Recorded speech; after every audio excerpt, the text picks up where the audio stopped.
pero yo me acercaré a Dios, pues para mí eso es lo mejor. Cerca de Dios es mejor. Con el pastor Louris Peñalosa. Hola, que Dios te siga bendiciendo abundantemente. Bueno, hoy vamos a compartir otro aspecto de por qué Jesús tuvo que morir en una cruz.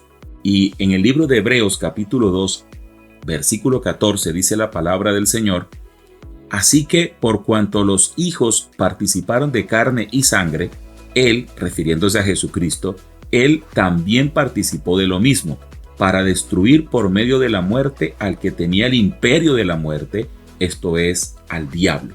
La razón de la que vamos a hablar hoy, por la cual Jesús tuvo que morir en la cruz, es para darnos victoria sobre la muerte y sobre el diablo. Darnos victoria sobre la muerte y sobre el diablo. La Biblia nos habla diciendo que la paga del pecado es muerte. No está hablando de la victoria de la muerte física. Todos tenemos que pasar por la muerte física, aun cuando seamos transformados para ser llevados con el Señor. Pero lo que está hablando aquí es que así como los hijos, refiriéndose a todos los seres humanos, somos de carne y hueso o carne y sangre, como dice aquí, Él también se hizo de carne y sangre para poder destruir por medio de su muerte al que tenía el imperio de la muerte, eso es el diablo.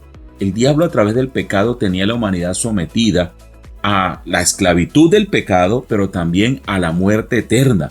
Toda persona en pecado al morir va al infierno. Eso no es algo que yo diga ni porque me guste decirlo, es porque es una verdad bíblica. La Biblia enseña que la paga del pecado es muerte, pero no es la muerte física. Todos morimos físicamente.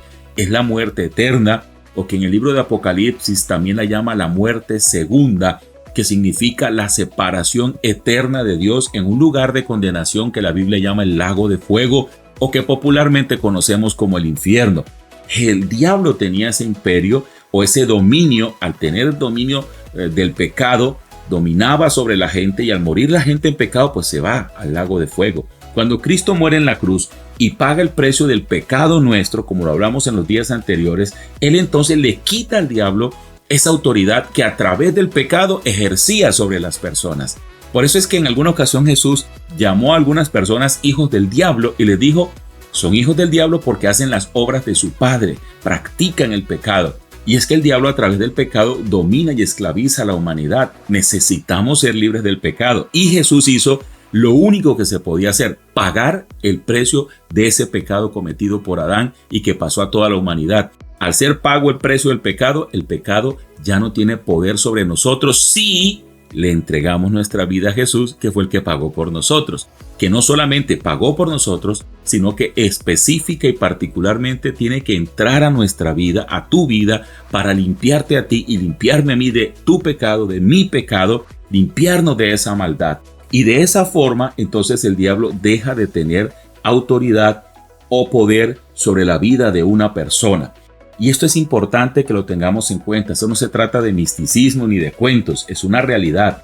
Una persona que vive en pecado es esclava del pecado, y el pecado como tal tiene un origen que es el mismo diablo, y ese diablo, el diablo como tal, actúa sobre las personas y gobierna sobre las personas por medio del pecado. Los tiene sometidos, los tiene atados y sobre todo apartados de Dios. Y hay una cosa interesante, yo quiero que usted lo analice. Hay un pecado que se comete muy comúnmente. De todos los pecados que uno conoce, tal vez algunos no identifican este como un pecado, y es la religión. ¿Cómo así la religión? Bueno, te voy a explicar brevemente. Cuando hablo de la religión, no estoy hablando de una creencia en particular que se llama X, Y, Z. No. Estoy hablando de esa práctica donde el ser humano trata de arreglar su relación con Dios por su esfuerzo propio, personal. Trata de religar, volver a unir su relación con Dios por su esfuerzo personal. Esa religión que le hace sentir a la gente que todo está bien con Dios, cuando en realidad están lejos de Dios. Cuando Jesús dijo: este pueblo de labios me honra, pero su corazón está lejos de mí. Eso es religión. A eso me refiero cuando digo religión.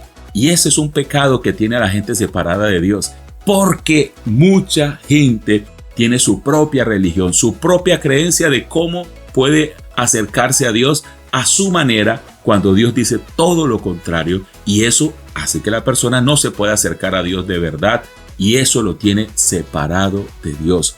Ojo, porque puede ser el caso tuyo. Ninguna religión nos puede salvar. Solo el que dio su vida en la cruz del Calvario, el Cordero de Dios que quita el pecado del mundo, que es Jesucristo, solo Él es el Salvador y también te quiere salvar a ti. Él ya pagó y con lo que pagó en la cruz le quitó al diablo el poder y la autoridad que tenía sobre la muerte y sobre el pecado y sobre las personas a través del pecado. Hoy podemos ser libres de la muerte eterna, de la condenación. Hoy podemos ser libres del pecado que nos ataba y por esa misma razón libres del diablo, porque el diablo no tiene poder sino sobre las personas que viven en pecado. Todo el que es lavado por la sangre de Jesucristo es librado del poder de las tinieblas del mismo diablo. Así que te invito a ser libre, te invito a ser salvo, te invito a que puedas reconocer el gran amor del Señor manifestado en la cruz por la muerte de su Hijo para salvarte y darte la victoria. Acércate a Dios, porque cerca de Dios es mejor. Bendiciones. Casi todos creemos en Dios, anhelamos su ayuda, pero la mayoría de las veces lo ignoramos a Él e ignoramos sus principios. Te animamos a que no solo creas en Dios, sino a que vivas cerca de Él, porque cerca de Dios es mejor.